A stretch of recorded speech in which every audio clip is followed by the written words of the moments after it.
وصحبه وسلم وبعد. This is to resume the Fiqh class that we stopped since I went for Umrah. I think it's been 3-4 months ago. Two things happened during that time. It proves the importance, I talked before about the importance of acquiring the Sahih knowledge. Clear. It's a hadith of the Prophet ﷺ, طلب العلم فريضة على كل مسلم. When the Prophet ﷺ talked about especially understanding the way you practice your religion, he said, مَنْ يُرِدِ اللَّهُ بِهِ خَيْرًا يُفَقِّهُ فِي الدِّينِ. If Allah subhanahu wa ta'ala wants to do good for you, He'll make you understand your religion. But during the last few months, I'll tell you, subhanallah, I was talking about prayer for almost 6 months. 6 months, continuous. Every time we add something new, and it's all rules relevant to your prayer, that you pray every single day. And throughout, or during the last few months, all the questions come from the brothers, something that we covered in one of the sessions, which means it's a matter of that we don't give time to that important thing in our life. Rather, I prefer when I get stuck with something, I ask, which is fine, you ask, but still you have to seek the knowledge. Point number 2, it's a hadith that I mentioned on the member, no, it's a saying of Sayyidina Abdullah ibn Mas'ud that I mentioned on the member 3 weeks ago. Sayyidina Abdullah ibn Mas'ud يقول رضي الله عنه يقول اطلب قلبك في 3 مواضع. I know, it's hard, and it's not easy, and I want to pray. I'm sweating already. I want to go out of the masjid just to smell some fresh air. I understand. Once you finish the prayer, you want to go to Tim Horton. Tonight is Saturday, or going to whatever, the White App, if you'd like to go spend some time with the White App. I know, and some people have business, some people have work, some people have family affairs. Everybody has something to do after the prayer. That's why sitting in the session like that, in a garden like that, it's something, it's not easy. ولذلك سيدنا عبد الله بن مسعود يقول, listen, اطلب قلبك في 3 مواضع. Look for your heart in 3 situations. Number 1, عند سماع القرآن, when you listen to the Quran. Okay, so look for your heart. Are you into it, or you just want to change and get the news, or radio, or listen to something else? Number 2, وفي حلق الذكر, حلقات الذكر, something like that. When you come and you sit to learn something new, to discuss something, and we talked about the importance of being in a halaqa to get knowledge before. And number 3, وعند الخلوة, when you are alone. Okay, فسيدنا عبد الله بن مسعود يقول فإن لم تجد قلبك في هذه الثلاث, if you don't find yourself like attached to these 3 things, فاسأل الله عز وجل أن يرزقك قلبا فإنه لا قلب لك. If you're not into this, you don't like it, I'm not talking about the sheikh. Maybe you like that sheikh, you don't like that, it's fine. But I'm talking about the gathering for getting knowledge in general. If you're not into this and you don't like it, then ask Allah subhanahu wa ta'ala to give you a heart, because your heart is dead. That's what Sayyidina Abdullah ibn Mas'ud said. FaInshallah ta'ala, make that effort, little effort. Every week, 15-20 minutes, half an hour max. In summer, in winter, we take an hour, no problem. But in summer, it's hard to take more than half an hour. For yourself, not for anybody else. Time. That was just an introduction, which take most of the time that I promised you tonight. Anyway, we talked about the prayers from the beginning, from the times of the prayers. Mururan, then we talked about how to make prayer, wudu, salah, the pillars of the salah, the sunnah of the salah, the mustahabbat, the makruhat, all of these things, until we reach to the point of the relationship between the imam and the ma'moom, and these, all the regulations to regulate the salah. The last thing that I stopped at, which is something that happened with everybody. Salatul Musafir. Hukmu Salatul Musafir. The rulings on the prayer of the traveling person. Traveler. I'm traveling now, and this is, many questions come. Many brothers, by the way, they live in Edmonton, they work in Fort Mac. He works, in Calgary. Most of us, we go back and forth, back home and we come. We do some business in Toronto, we come back. So what should I do? What are the rules of the salah when I'm traveling? And when can I shorten my prayer? And when I should make my prayer full? All of these questions come to your mind, and you need to have an answer for them. أولا, السفر في الاصطلاح. I'm not talking about somebody, like there is a funny video, it's like it went viral on the last year. Somebody supposedly he's a sheikh. Yeah. He was telling the people, let me tell you about the best way to avoid fasting in the hot weather. He was saying exactly like that, to avoid fasting Ramadan in the hot weather. So what he said, that you go outside the limits of the city and you come back and you go around yourself, whatever it is. Yeah. So it's not that. Always put this hadith in front of your eyes. Nabi sallallahu alayhi wa sallam يقول إن الله يحب أن تؤتى رخصه كما يحب أن تؤتى عزائمه. Allah subhanahu wa ta'ala loves you to accept the concessions as He loves you to fulfill the obligation. When we do combine the Maghrib and Isha these days, by the way, and I said it to one of the brothers a couple of days ago, if you're sure, listen to this carefully, and I said it at the beginning of the season. If you're sure that you're going to be home watching the TV the whole night, don't make Jam'ah with us. Go and pray Isha on time, it's better. If you're sure, one more time, I might be losing some people tomorrow, but if you're sure that you're going to be home, not sometimes you sleep, that's regular time, you sleep before the real time of Isha, which is tonight, maybe I think it's like almost 12:50 or something like that. That's a real time for Isha. Okay? If regularly you sleep before that, but one night it happened and then you had to stay up for some reason, that's fine. But if every night you go to bed at 2 or at 3 a.m., you wait until Fajr, no point that you make Jam'ah with us. Go and stay and make Jam'ah and pray the prayer on time. However, if I need to go and finish up my work and I go to bed because I need to go up early for my work, here is the Prophet ﷺ telling you, accept the concession and make Jam'ah and pray with the Jama'ah, because it's a rahmah from Allah subhanahu wa ta'ala. So what is this safar? When we try to define that safar, ما هو? Before talking about the mudda itself, before talking about the distance, let's talk about the safar. يقول علماء أنه قطع مسافة تتغير بها الأحكام من قصر الصلاة وجمعها وإباحة الفطر وامتداد مدة المسح على الخفين وسقوط الجمعة والعيدين والأضحية عن المسافر وحرمة خروج المرأة الحرة فيها بلا محرم. I'm talking, when I say safar, I'm talking about a certain distance. What is it? We'll mention it inshallah. A certain distance that changed the rules. Now somebody is praying his salah complete, he's able to shorten his prayer. Somebody is fasting, he is able to break his fast. Somebody everybody has to pray Salat al-Jum'ah, he doesn't have to, by the way, if you're traveling. So this distance changed some rules relevant to the salah and the siyam and Salat al-Jum'ah and al-Mash al-Khuffayn from 1 day to be 3 days and so forth. طيب, ما هي المسافة? What is that distance? 25, 30? Let me put it this way. First of all, think about it. Some ulama, they said it's any traveling you take. Even it's like a 5 kilometers. Some of them. Okay? But listen carefully.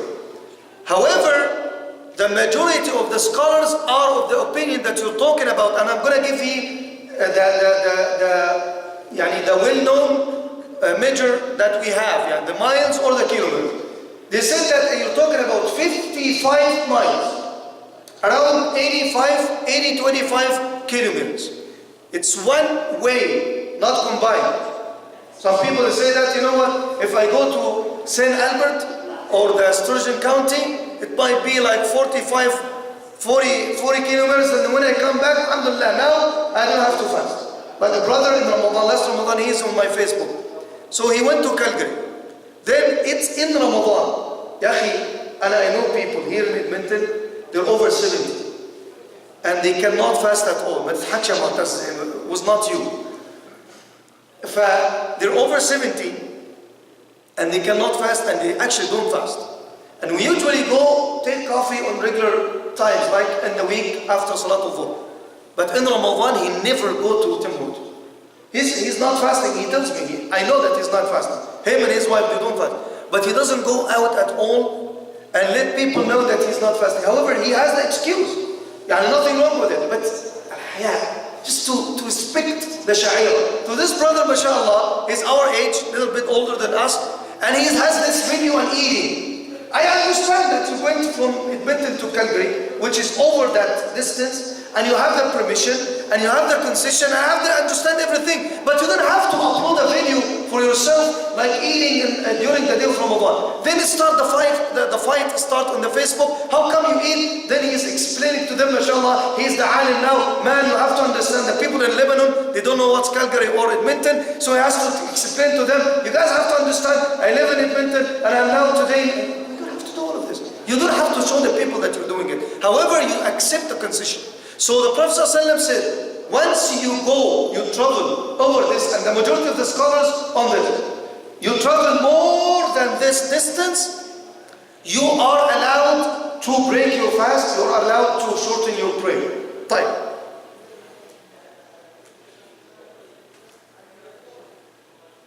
Where some people misunderstand, and this is very common. Yeah, Sheikh, listen. They come to you, Sheikh, you know what? I'm traveling for 3 days. From Egypt to wherever, and then my final destination is Edmonton. But man, I'm traveling first class. I'm okay. I don't feel any tiredness. There's nothing wrong with that. I can fast. And I have people, Allah, they fast over 35 hours a day. If they're going from west to east, you're talking about which one you're losing or adding. Yeah, this way, right? From west to east, you keep adding, you're waiting for the sun, and it's going to be up until 2 days in the sky. This is not the concept is, it's a sadaqah. Allah subhanahu wa ta'ala, it's a rahmah. تصدق الله بها على عباده. It's a mercy from Allah subhanahu wa ta'ala upon you. Ya akhi, go and get it. It's not a matter of like being tired. You don't have to bring a camel now and like travel on the camel to be or to work or to get the concession. No matter what is it. At the end of the day, you should accept the concession Allah subhanahu wa ta'ala gives you. طيب.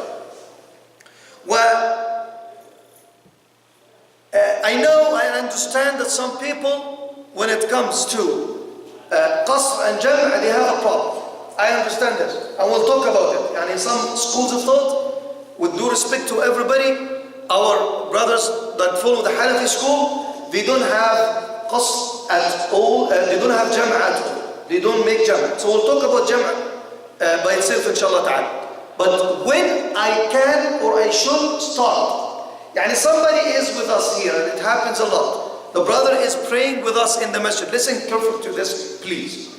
The brother is praying with us in the masjid, Salat al-Dhuhr, and he is traveling after Salat al-Dhuhr to whatever, over that 80 kilometers or the 55 miles.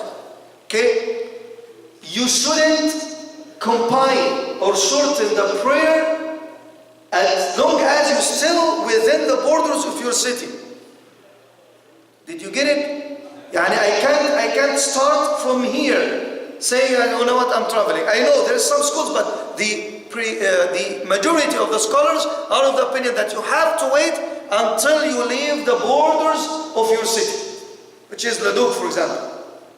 So you go there and you start this way, you know what, combining the Maghrib with Isha, Jam' Ta'khir in the time of Isha, or combining the Asr, Dhuhr with Asr as Jam' Ta'khir, and then shorten the prayer in all cases. Okay? Time. And then you don't perfect your salah until you made it home. Another common mistake. Some people, you know what, I came back. So I prayed Dhuhr and Asr, Jam' over there, Qasr. I shortened the Dhuhr and Asr in the place that I used to be in. Then I came back. I didn't, the Maghrib time came on the way. I didn't pray Maghrib and Isha. Okay, but I got home. What should I do? What should I do? Full, khalas, no more. No more Qasr. You got home, it's done. What if you came home Isha time? Yeah, you pray Maghrib and Isha. You have to make Jam'ah because you have no other choice. There is no choice. But you cannot shorten anymore. خلاص. No more Salat al-Musafir for you. Okay? طيب. يقولون, and here is a point for the brothers. Basically work up north. Some people, they love to live all of their life traveling. If you think about it this way, who's here in his main home? مين يا عمري؟ مين اللي قاعد في بيته الأصلي؟ مين اللي هنا في كندا مننا قاعد في بيته الأصلي؟ اللي هو في ليبيا ولا في سوريا ولا في مصر. If you think about it, when you go up north and you have work over there for 15 days and you come back for 1 week, and you go for 15 days and you come for 1 week, some people, they consider themselves over there travelers. 15 days over there, I'm a traveler. I come here for 1 week. You know what, sometimes you know I'm a traveler, I'm not. No, it's not this. يقول علماء أن الإنسان يكون مسافرا طالما أنه لم ينوي إقامة في مكان ما. You are in the status of traveler, but over there you're working. It's a place for you to make your living. I would say only during the way, from here to Fort McMurray, for example, that's your traveling. If you want to break your fast that day, it's fine, but you don't go up north and you're enjoying your life or you're working, whatever it is, and no prayer, you pray, you shorten the prayer every day and you combine the prayer every day. No. So, فيقول علماء المسافة أو المسافر يقصر الصلاة ما دام مسافرا. فإن أقام لحاجة ينتظرها ولم يعلم متى تنقضي فإنه يقصر الصلاة ولو بقى سنتين.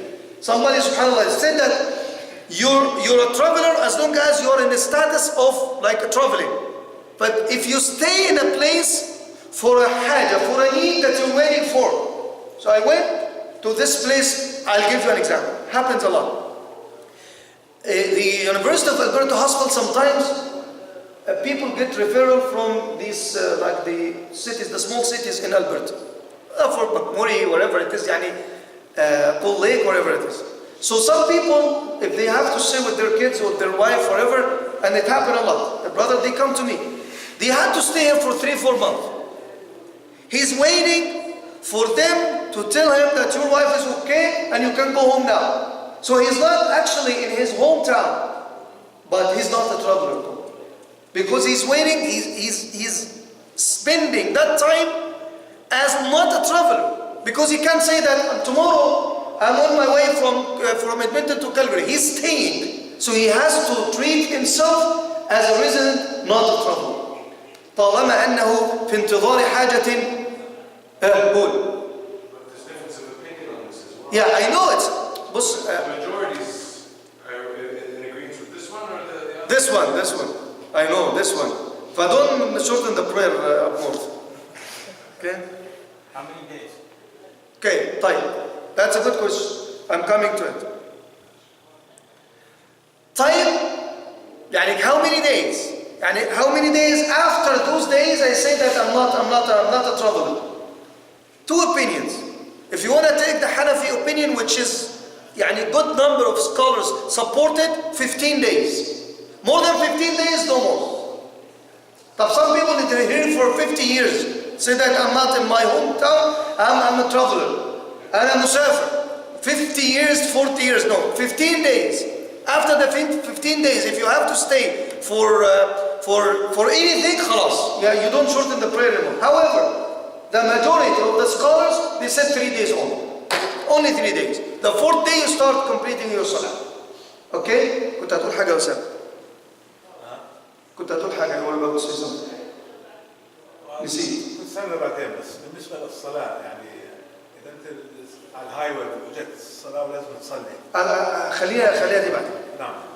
والمسافر خليها برضه يا مصطفى. I will finish in 5 minutes then we'll take the questions إن شاء الله. والمسافر يتم الصلاة في 3 أحوال عمرين. If even your traveler, sometimes you have to perfect your salah, and this happens in 3 situations. Number 1, to intend staying in that place for a certain period of time. It's not your hometown. You're actually living in a hotel, but you said that I'm going to be in this city for a month. خلاص, you're muqim. That's your place now for that month. Number 1.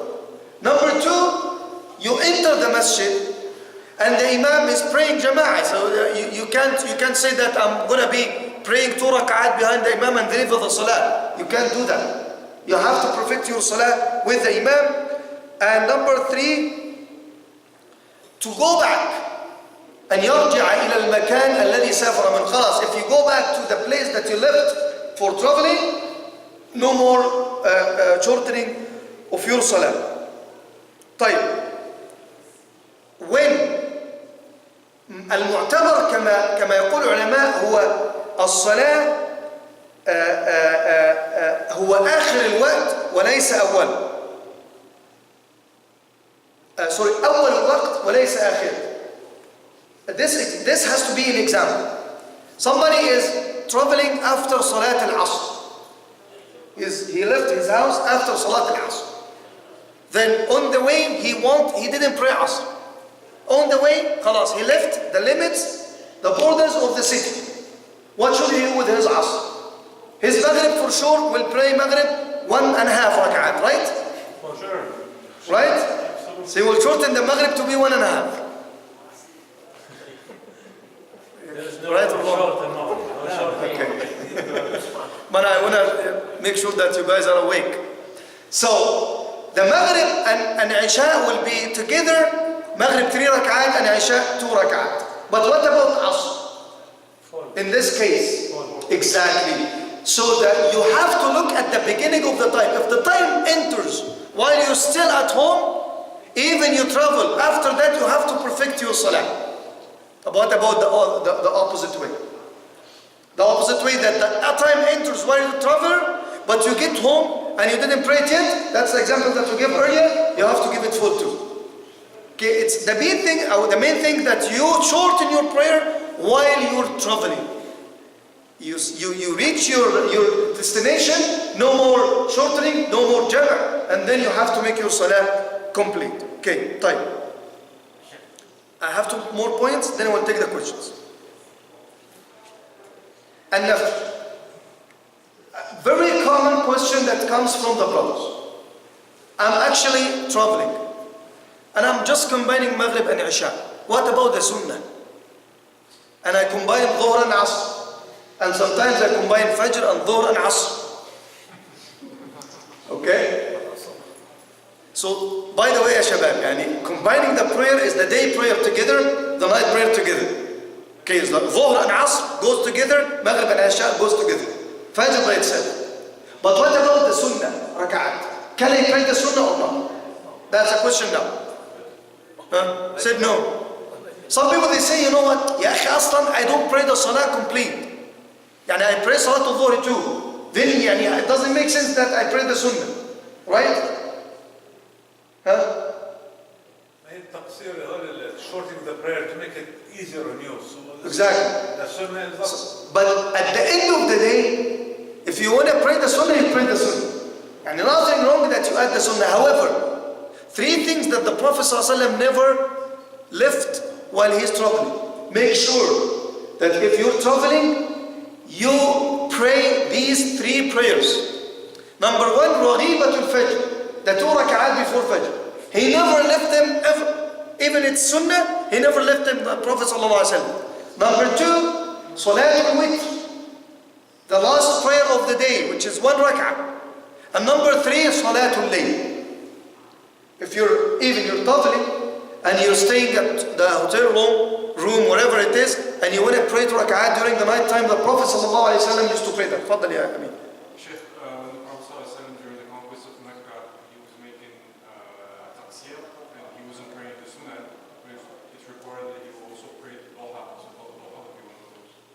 Maybe. I didn't read it, but we need to double check it, Shaykh Amin. So Amin is saying that the Prophet ﷺ also used to pray Salat al-Duha in travel. I'll double check it, then we'll talk about it next week. Okay, Ibrahim, خليني أخلص دي. Just one point, then we'll talk about the Jam'a next time, inshallah ta'ala. Some people mix between the intentions of traveling. Somebody is going to Mecca to make Umrah. He's traveling, right? Somebody is going to Hawaii to spend some time over there, right? This one, can we say that this one shorten the prayer and make Jam'a? And this one can't because his traveling is not for ibadah? No. It's for everybody. However, if you're traveling on Friday, because you don't have to pray the Salat al-Jum'ah if you're a traveler, you travel as long as it's not the time of the adhan. Yani you don't plan your unless it's something outside your ability. You don't plan your flight or your trip like right at the adhan, the time of the adhan of Salat al-Jum'ah. This is makruh. Other than that, in the morning you pray Salat al-Fajr and you travel on Friday, you're fine, and you don't have to pray the Jum'ah, no Jum'ah on you, just pray Dhuhr and make Jam'ah between Dhuhr and Asr when you're way. But if it's after Salat or at the adhan of Dhuhr and you're taking your car and you're going to Calgary, hold on, you cannot do that. Finish Salat al-Jum'ah first, here with Imam Sharif and then go. Okay? Inshallah ta'ala. You make sure that you pray at the MC. So here is the part of shortening the prayer and some rules relevant to it.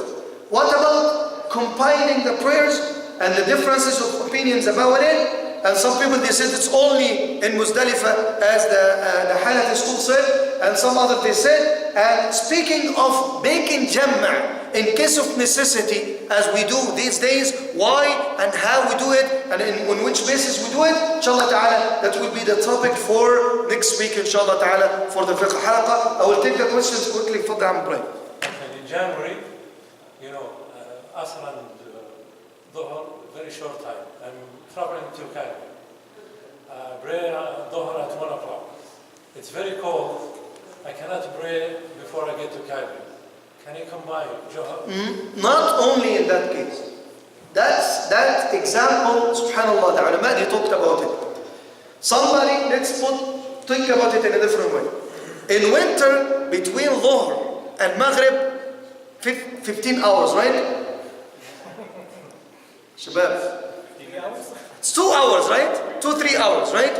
I have an exam that will take me from after Salat al-Dhuhr, 1 hour after Salat al-Dhuhr, until the time of Isha. And I cannot leave it. It's important for me. Or I have a work shift that I cannot leave. I have a machine that I'm observing that I cannot leave. And my employer does not allow me to leave it between that time. So it's okay to combine the Dhuhr with the Asr at that time and leave the Maghrib with the Isha. Okay? However, this, although we say that the majority of the scholars say that you have to leave the borders of the city, if that's a situation, I can take the other opinion saying that you can make Jam'a even before you are in the status of traveling, even before you leave your hometown. Okay? Not 4 and 4, it's not short. No, you can shorten even with that. You still can shorten based on the second opinion. Yeah, the first one that I give, just Jam'a, full, and the other one you can shorten. You still can shorten. Quick question. Fun. Can you pray in your car? Okay, praying in the car, in case of necessity. Nowadays you tell me, what, can I pray in the car? I tell you no. Because you can pull aside and you pray, whenever it is. You can pray in the park, you can pray anywhere. We even with the ladies, you put them aside and you watch them and let them pray outside the car, not inside the car. By them, you watch them. Make sure that they are safe. Safety is very important. But praying in the car without a reason, that's but I'm traveling in the winter. Outside, I can pray in the car. So it's in case of necessity only. And then, by the way, while traveling, if I cannot leave the vehicles or the whatever, in the airplane, where are you going to go? So I can pray sitting in the airplane or in the ship or whatever it is. What is that? The combining prayer, you said, once you come home, you pray full. Yeah. What if you're traveling Yeah. and you want to combine Dhuhr and Asr together? You may come home at Asr time, you still catch an Asr. Yeah. So can you still do that? Yeah, you can do it. You pray Asr and Dhuhr and you shorten the prayer. Even you're expected to come before the Asr time. Yeah. Yes, absolutely. In his house. No. It's not in his house. He's saying that I'm traveling. I miss Dhuhr because I'm... No, he didn't miss Dhuhr. He's traveling from the morning, expected to come home before Asr. Can he pray Dhuhr and Asr at the Dhuhr time and shorten the prayer even though he's coming home before Asr? Yes, you can do that. Okay? Fadl. What if an individual leaves for work and it's 90 kilometers one way? Yeah. He always comes back home. Yeah, but on the way, he's a traveler. What about during Ramadan? He can break his fast. I'll talk about this later because there is a nice hadith about it. And I talked about it. Maybe I explain it in Ramadan. Fasting, breaking the fast in Ramadan, it's a personal choice. And it's you who decide. If it's easier, I'll tell you, in Ramadan, we could have done 3 days in a row. But today, look at yourself. If you want to fast one day in the 6 days of Shawwal, very hard. Some people, if it's easier for him to fast, as the atmosphere and everybody's fasting is easier, then fast even you're traveling. You're not doing anything wrong. However, there is a concession you can take if you want. But don't post the video. Any question? Okay, طيب مصطفى تفضل. If someone is starting to carry and his intention is to stay there for one night. Yeah. For some reason he delayed like for a couple more nights. Stick to the 3 nights. 3 days, yeah. So After the 3 days, خلاص. if he intended to, I will travel tomorrow and something happened. In this case, he can be considered a traveler even because he's every day his intention is to go back and something hold him. He can be a traveler So all the time. one more question. So the airport. So for example, for our case in Yemen, the airport is considered inside the city. It's inside, right? It's inside. It's not until you get into the plane. Father Amin. If we're in a Muslim country and we have an excuse not to fast, it's still preferable not to show people that you're not fasting. Yeah, absolutely. Does that apply even here when we're not in a Muslim country? If a woman in her menses or someone is sick? Wallahi, I would say the same because we have good number of Muslims here. And it affects also with non-Muslims. They will raise questions. Why you're not fasting? Why especially you?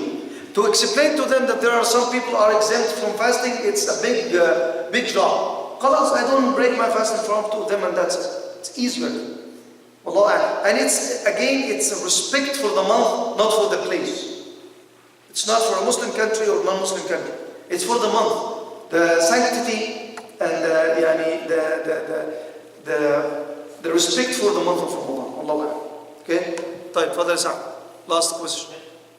I'm having a little tough time with the 3 or the 15 days. Yeah. Because, we're taught that as long as you're traveling, you can... Yeah, I know. There is an opinion like that, saying that even if he goes for years, Yeah. and you're a traveler, but ya akhi, we have to look at the maqasid. What is the wisdom behind giving a ruling like that? If you're giving it that way, and I'm shortening the prayer all the time, like if we're doing this throughout the whole year, there is no Isha anymore. So I can't wait for the last day that we do the Jam'ah, to be honest with you, because I don't want to, that's the human. I got 2 questions this week, only this week. Brother, he was here tonight. He just left. He prayed with Ta'ifa, one of the sects of so-called Muslims here in Edmonton, and they do Jam'ah every day, and he thought that we're like them. He came and said, are you guys like them? Told them, no, we're not. We're doing it for that reason. So, if somebody is shortening his prayer over every day, and every Ramadan, he doesn't fast, because he's traveling.